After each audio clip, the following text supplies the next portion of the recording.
भारत विद्यालयाजवळील मुख्य रस्ता बनला डम्पिंग ग्राउंड. कचऱ्याच्या साम्राज्यामुळे विद्यार्थ्यांच्या आरोग्याचा प्रश्न. ऐरणीवर शहरातील शिक्षणाचे माहेरघर असलेल्या भारत विद्यालयाच्या बाजूच्या मुख्य रस्त्याची अत्यंत दुर्दशा झाली असून या परिसरात कचऱ्याचे साम्राज्य पसरले आहे. रस्त्यावर फेकल्या जाणाऱ्या कचऱ्यामुळे व सांडपाण्यामुळे संपूर्ण परिसराला डम्पिंग ग्राउंडचे स्वरूप आले आहे. या रस्त्यावरून ये जा करणाऱ्या शेकडो विद्यार्थ्यांना प्रचंड दुर्गंधी आणि दूषित वातावरणाचा सामना करावा लागत आहे. कचऱ्यामुळे माशा व डासांचा उपद्रव वाढल्याने विद्यार्थ्यांच्या आरोग्याचा गंभीर प्रश्न निर्माण झाला आहे. नागरिकांनी वारंवार तक्रार करूनही नगरपरिषद प्रशासन याकडे जाणीवपूर्वक दुर्लक्ष करत असल्याचा पालकांचा आरोप आहे. स्थानिक नागरिक व पालकांनी या गंभीर समस्येची तातडीने दखल घेऊन रस्ता स्वच्छ करण्याची आणि कचरा टाकणाऱ्यांवर कारवाई करण्याची मागणी केली आहे.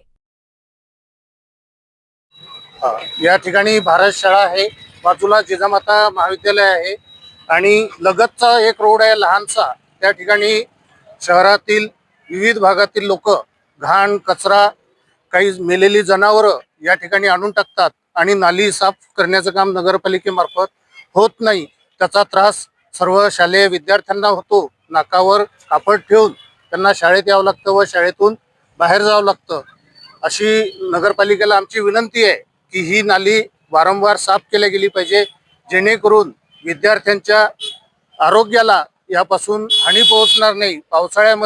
पावसामुळे नाल्या चोकअप झालेल्या आहेत आणि त्यामध्ये बरेचसे प्राणी सडलेले कुजलेले या ठिकाणी नागरिक दूरदूरचे आणून टाकतात. त्यामुळे शालेय विद्यार्थ्यांना खूप त्रास होतो. माझी अशी विनंती आहे नगर परिषदेला की त्यांनी ही नाली वारंवार साफ केली पाहिजे. आम्हाला शाळेत येताना या रोडांनी खूप त्रास होतो. नाकावर हात ठेवून येणं लागतं. इथं प्राणी लय सडलेले आहे, तरी याची दखल पालिकांनी घ्यावी.